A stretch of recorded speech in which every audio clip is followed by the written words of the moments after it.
In a year, you went from 0 to 1,100 subscribers. 6 months ago, I didn't have a course. I didn't have a membership. I didn't have anything. Is YouTube the primary way that people find you to join your membership and buy your course? Yes, the only one, actually. YouTube is just so easy that you can get a lot of results from doing one video a week. One of the videos just went absolutely viral a week after I posted it, and it all kind of exploded from there. Well, this is a little awkward because I went all day today thinking I didn't need to record this week's podcast because it's an interview I did with my client and Video Brand Academy member, Alexandra Jeffert, who has a fascinating niche that I'll let her tell you about. But I realized as I sat down to edit that I didn't actually record an intro. So this is actually my AI-generated voice, and you're listening to episode 56 of Video Brand Infusion. This is my conversation with Alex. Hey, Alex, how are you? Hi, I'm good, thank you. Thanks for coming on to my podcast, Video Brand Infusion. I wanted to have you on because the last time we talked, you had just crossed over 1,000 subscribers on your channel, and you had grown your membership on YouTube and your membership off YouTube. And I want to dive into your kind of journey into getting there because we worked together a little bit and you're a member of Video Brand Academy.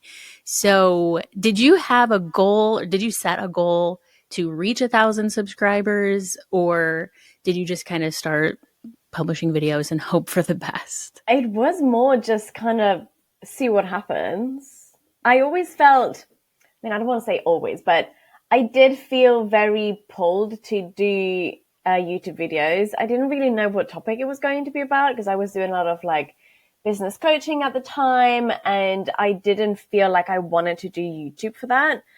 I wanted to explore like a different niche for my business. And so I thought, you know what, I'm just going to start creating content and see what inspires me. And some of the first few videos are just very different topics. And then I started creating more consistently about this one topic that I really enjoyed talking about. And then one of the videos just went absolutely viral a week after I posted it, and it all kind of exploded from there. Oh my gosh. Okay. We're going to get into the topics of your videos in just a second because it's so fascinating to me. So how long did it take you to reach 1,000 subscribers? Like, when did you start posting regularly? I would say, so I gave myself like a little challenge of posting 3 times a week. I think this was maybe in May of last year, a year ago, yes. But the videos were getting maybe, I don't know, between 20 and 70 views. And then I took most of the summer off. So then July, August, I didn't post anything. And I started again in September, and that video went viral. When I say viral, it's like thousands. Okay, viral for me. Yeah. So around the end of September, October time is when that video exploded for me, and I woke up and I had 200 subscribers overnight. Wow. So you went from basically 0 subscribers to 200 just with that one video? Yeah. I had about 30, 40 just before that. Most of them were friends, people that had seen me on TikTok. Did you know that video was going to go viral and do well? How did you figure out what to post to, like, you know, what strategy did you use to kind of figure out how to grow your channel? So I had been inside of your program and the membership for a while. So I had looked at all the videos about like finding a good title and the thumbnails and stuff like that. I had a friend that used to be like a thumbnail designer for someone else. So she helped me find a template that I could just very easily whip out and update for every video.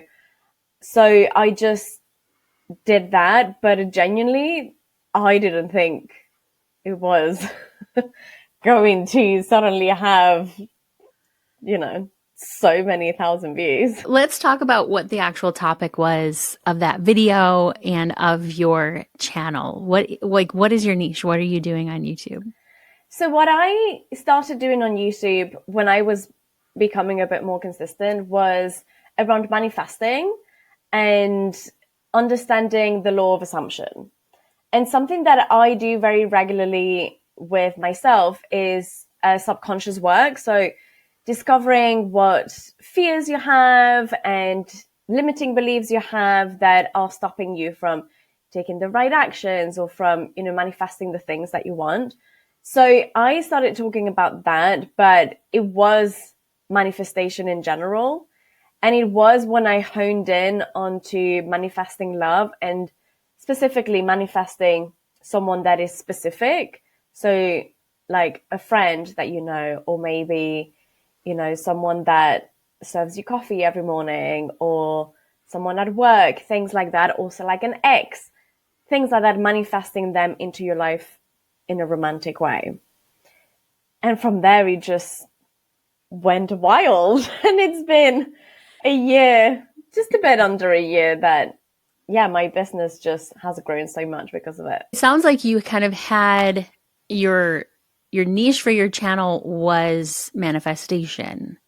Yeah. But then did you intend to go, okay, I'm going to niche down a little bit more and go manifest a person, or manifest a specific person, as you would say in your videos? Or did you just decide to do that topic one day and that took off? So you kind of went from there. So when I took that break in the summer, I was talking to some clients, and it was very much about manifesting love.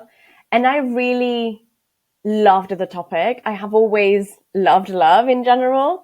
And it just came out really easily and really naturally. So my friends and my clients were like, oh, you are so good at this one topic. I thought, well, I could try just creating this type of content online on YouTube. And I saw that there were quite a few that are also about manifesting love. And I thought, well, if I do that with what I know about the subconscious work that I've done in the past and all the tapping that I do on myself and that I do with clients, that's something that hasn't been done in the past. So that first video was about how to manifest your specific person with tapping. And I think that that's also why it worked so well, because it was very new. Like no one really thought that you could put the two together. There's a lot of videos about tapping for money or tapping for anxiety and things like that, but no one said it specifically to manifest someone specific or just love in general. Yeah. So yeah. Okay. So anyone who listens to this podcast or is in Video Brand Academy knows I love a niche within a niche. And so it's one of the reasons why I love your niche so much, because it is a niche within a niche. It's kind of a niche within a niche within a niche, because you're talking about tapping, manifesting love, and then manifesting, which is a whole niche in and of itself, but it's a way bigger niche. For people who don't know what tapping is, can you just describe a little bit about what you mean when you say tapping? Yeah, so tapping is what we call EFT tapping. So it's emotional freedom technique. And it's based on the theory that your emotions are kind of running through your body. And with acupressure, tapping comes from acupressure, you have different meridian points that when you tap on those, you can change the flow of that energy, of that emotion, and by extension, change the belief that is tied to that emotion. So if we say, for example, that every time that you get on stage, you get very anxious because you are scared of speaking in public. If we change that emotion to not feeling anxious, but feeling excited, feeling good, feeling calm, then that fear also is removed. And the belief that something bad is going to happen when you're on stage is also going to be gone. So if you apply that with your manifestations, at the end of the day, what you manifest is what you believe that you can have. But if you've always had a belief that, well, men are terrible or women are conniving or whatever, that's what you're going to keep repeating. So by removing those beliefs, then you can attract and manifest the things that you want in the way that you kind of want. In a simplified way. Yes, yeah. So what is your actual business? So you have your YouTube channel, but how does your business fit in, and what do you actually do for business? So in business, I have a course and I have the membership. In the membership, we tab once a month in a group under a certain theme, and we kind of eliminate those beliefs that way. The course goes from like kind of everything in a way.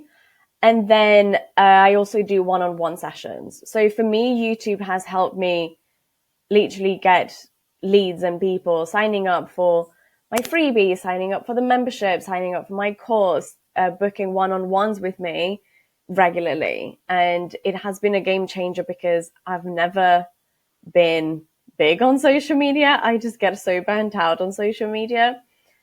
And YouTube is just so easy that you can get a lot of results from doing one video a week. Are people searching for things on YouTube, finding you, and then downloading your lead magnet, or are they going right into your membership or buying your course, or like how does it work usually for you?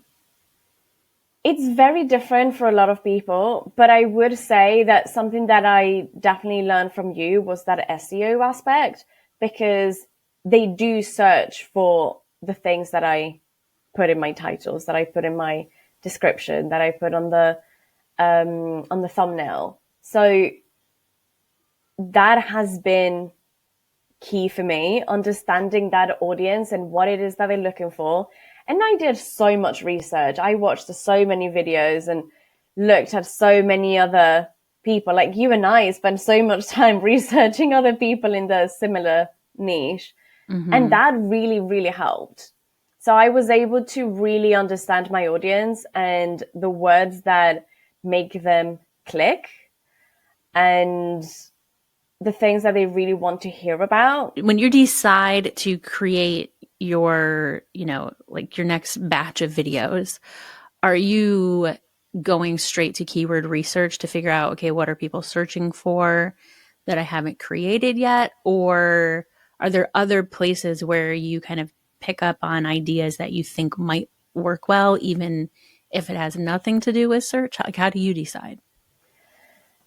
It's a bit of both. I have to say that I don't have like a very specific way to find the right topic, I imagine. Not every video gets like thousands of views.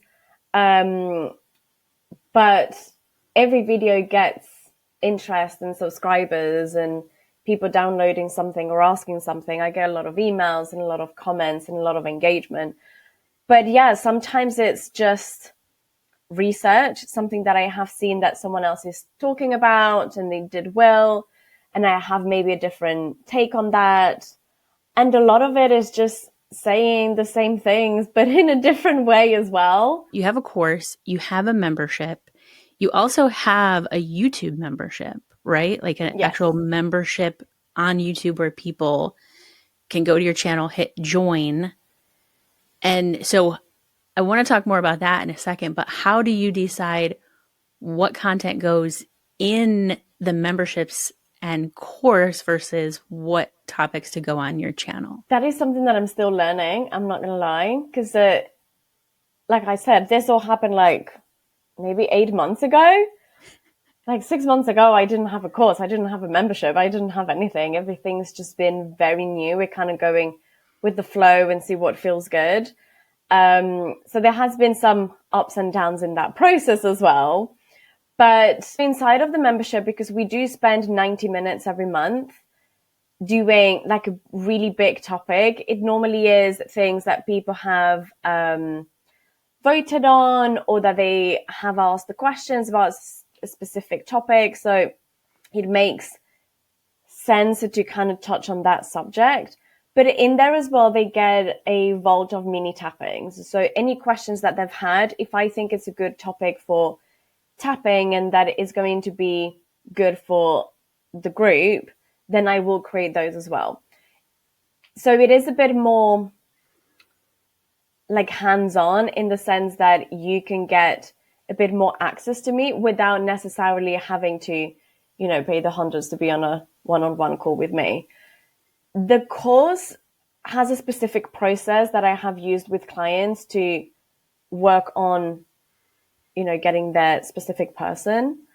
So it doesn't really change. It's a very specific process, like a blueprint to manifest love, manifest your specific person. Is the same if it's someone new or someone specific. But so that way, like, this feels very specific in itself, the course, and the membership is a bit more kind of changing.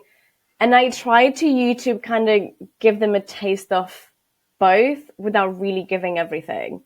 And I think that that's probably the thing that I struggle with the most right now, because everything is so new and my YouTube is so new and my audience is so new as well, that I want to give them everything for free and just show how great this is, that you really have to be careful that you're not giving everything for free that then they don't buy.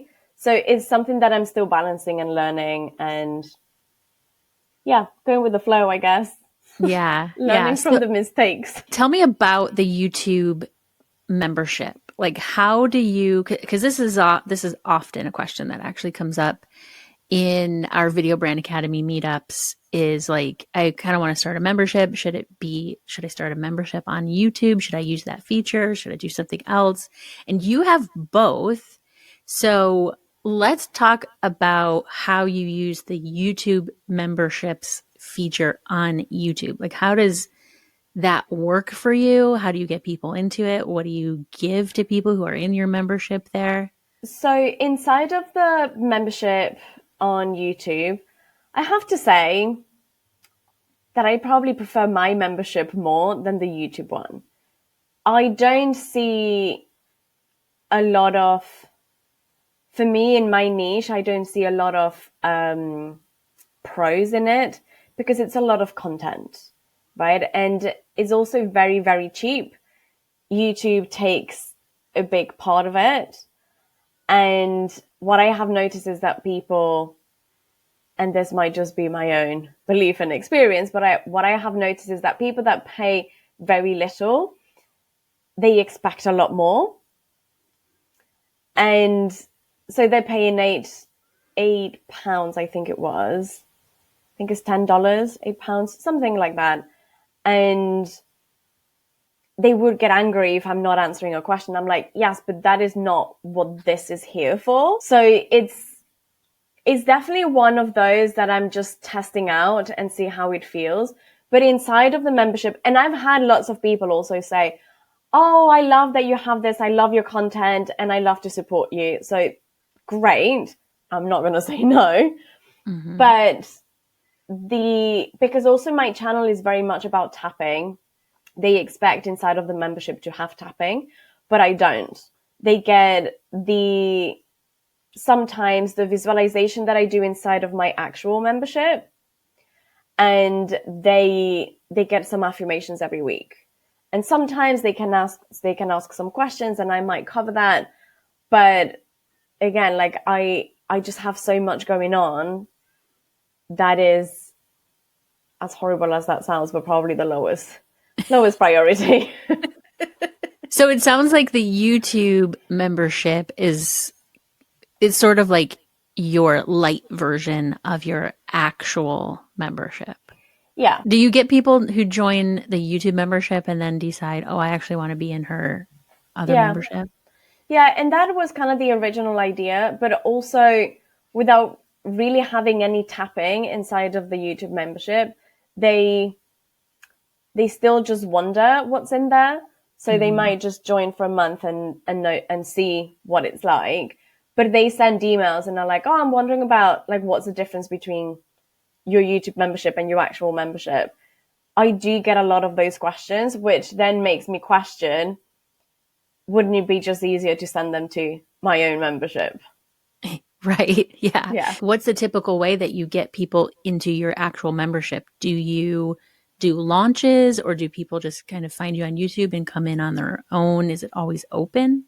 Yeah, it's always open because every month is a different topic and they get access to all the different previous topics and themes that we've had. So they can join whenever they want. And yeah, they join on just from the videos, really, which is great because, I don't want to do launches. You've only been doing this for about a year. So I'm really curious, in your first year, are there any mistakes you made or things that you wish if you could go back a year at your starting point? So for anyone who's listening, who's just thinking about starting on YouTube or just thinking about kind of giving it your attention and focus, what sort of mistakes would you tell somebody to avoid? Not doing it would be the first one because I think I sat on the idea of doing YouTube for 4 or 5 years before I actually did it. But also I would say finding your niche is so important because just kind of floundering about and to post a different topic every week is not the best idea. Unless what you're doing is just finding your voice and finding what excites you, and that's fine. Definitely just do it. I would say the biggest thing. So if you thought about doing it for 4 or 5 years before you actually started making videos, what held you back for so long? I think it was probably the fear of it, the fear of starting something new again. When you're so burnt out with social media, with Instagram and Facebook and TikTok, and during the pandemic, it was so TikTok driven. And I was doing business coaching before. So those are the things that I was saying to my clients to also go and do. And everybody was so burnt out, especially again, during the pandemic. We all spent so much time indoors that it was just exhausting being constantly on calls, and on my free time I'm on top going to be recording and thinking about videos, and it just didn't feel right as much as I wanted to do it. And eventually last year I just felt like, okay, now I have a little bit more time. My business coaching side of the business is going well. I don't need to do a lot of marketing. It's very much driven by referrals. So I have a bit more time. I haven't been on social media for so long. Now I can maybe focus on YouTube. And that's when I found you. And I thought, okay, I'm going to do this. And here we are, I guess, 8 months later. Tell me about your setup and your how you actually record your videos, because I'm very curious about what, as somebody who hadn't been doing YouTube videos before, did you just use your webcam? Did you how do you record now? Tell me about the journey of the actual creation of your videos. Well, it was very much what you teach in your course. It says, don't overthink it, start with your phone. And the first, I don't know, maybe 5 to 10 videos was on my phone. And then you also spoke about the script. I sound like a crazy fan, but genuinely it was just easy. So I signed up to the script and I was recording on my phone, and I just upgraded my phone so it had really good quality, and everybody was like, oh my God, the quality of your videos is so good. So yeah, it's just my phone. There's nothing else to it. I don't know how to edit a video. I don't know what I'm doing. And in fact, my editing is so simple. I just remove retakes and remove the big gaps where I'm not saying anything, and that's about it. Wow. So how long does it take you to edit your videos then? But half an hour? Okay. Wow. That's good. I know. Again, for me, if I was going to do this, it had to be as simple as possible, because otherwise I knew I wasn't going to do it. I knew it was just going to be too complicated. I tried doing a podcast and I found the editing so annoying that I just couldn't do it. So I just stopped that. And I found YouTube a lot easier for some reason. Yeah, that's interesting. So you found editing a podcast without video to be like, no, I'm not doing this. But basically, it's the same thing with video. What's the difference for you? I think with the script, I really like the transcript that you can just edit that. It makes it so much easier for me. I'm very much like a reading person rather than a listening person. So I prefer reading a book rather than listening to an audiobook, for example. So I just couldn't like visualize it in my head what the end result was going to be. Whereas with the script, I have, yes, my face, but also a very editable transcript that I can just edit. And that was so much simpler for me. So are most of your videos now, like you said, you keep it really simple. Are they just talking head? You're just talking directly to your phone? Do you add any like slides or B-roll or text on your screen or anything like that? No, so I was using the phone and now I'm using the ZV-1, the one with the little poppy thing that comes out. The Sony? Yes, I upgraded simply because on my phone, I couldn't, like if I'm recording with this, I can't see myself. So I had to have like a mirror behind to try and see if I am on the shot. And it just like, again, if it was going to be hard, if it was going to be complicated, I wasn't going to do it. So I thought I'll get a camera that I can see where I'm sitting. So I got that and that's all I use. I don't use any fancy microphones. I don't use anything. I tried to be in as much quiet room as possible. There's been works outside, so that has been a bit challenging.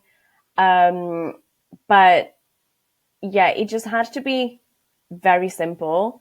And the same with the editing process. Everything just, again, simplicity. So for my editing, the first few videos I did try adding some B-roll and adding some things, as they say, if there's movement and changing in background and stuff like that, it keeps people more engaged. But if I'm not going to do it, they're not going to be engaged on something that doesn't exist. So I might as well just do it and keep it simple. Yes, I have the same philosophy too. And sometimes it's videos from things that I have done on like a call with a client the day before or earlier in the day or last week. So I don't have time to think about the background, but that was also part of my research. I was seeing people that were in the same sort of niche. Are they also moving around? Are they out and about? Or are they very much just sat in one space and talking? And that's what they were doing. So it kind of just worked in my favor. Mm-hmm. How many subscribers do you have now off the top of your head? Do you know? About 1,150 something, I want to say. Okay, so like 1,100. So in a year, you went from 0 to 1,100 subscribers. And is YouTube the primary way that people find you to join your membership and buy your course? Yes, the only one actually, because I don't really talk about it anywhere else. The only way. Okay, cool. So what's next for you? Do you have any big goals for the rest of the year or anything new you're going to try on YouTube? Probably not if you want to keep it simple. But what's next? What are your next steps? I think if I have more time, less one-on-one clients, I could try something new on YouTube. But I don't know what that would look like. So for now, just keep doing what I'm doing, keep growing the business, growing the YouTube channel, and see where that takes me, really. So where can people find you and your channel? So my channel is Alexandra Belrose, and you can find me anywhere under Alexandra Belrose. I am everywhere on Instagram and TikTok and all that. But yeah, the one where I'm the most active and the one that I'm genuinely enjoying the most in the engagement, in the comments, the emails I'm getting, all of that is all on YouTube. Awesome. I will link to your channel in the show notes for this. And Great. I appreciate you coming on to chat with me today. You are so welcome. It's so nice to reminisce and think about how far I've come.